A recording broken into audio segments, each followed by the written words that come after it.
అన్నీ ఉన్నా అల్లుడి నోట్లో శని అన్నట్లయిపోయింది మా పరిస్థితి. సరే సరేలే ఏం చేస్తాం? అన్నీ మనం అనుకున్నట్టే జరుగుతాయా ఏంటి?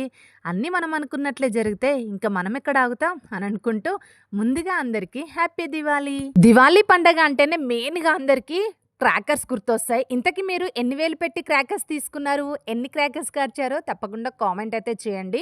ఈ వీడియోలో నేను చెప్పాలనుకుంది ఏంటి అంటే క్రాకర్స్ మీరు కాల్చండి. కానీ పక్కన వాళ్ళని ఇబ్బంది పెట్టకండి. ఊరిలో అయితే ఇళ్ళకి మధ్య కాస్త స్పేస్ ఉంటది కాబట్టి ఇంత ఇబ్బందయితే అసలే ఉండదు. కానీ సిటీలో మాత్రం చాలా ప్రాబ్లమ్ ఉంటది. ఎంత సౌండ్ వస్తుందంటే రీసౌండ్స్ వస్తాయి. ఒక్కోసారి అయితే అసలు పెద్ద పెద్ద బాంబులు తీసుకొచ్చి ఇంట్లోనే పెట్టారా అన్నంత సౌండ్ వస్తుంది.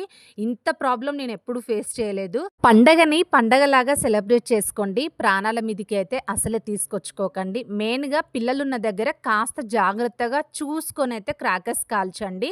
ఎదుటి వాళ్ళు వస్తున్నారు, పోతున్నారు అవన్నీ చూసుకుంటూ, గమనించుకుంటూ క్రాకర్స్ కాలిస్తే చాలా మంచిది. ఎవరొస్తే నాకేంటి అని అనుకుంటే చాలా ప్రాబ్లమ్ అవుతది. దీవాళి పండగని చాలా హ్యాపీగా సెలబ్రేట్ చేసుకోండి.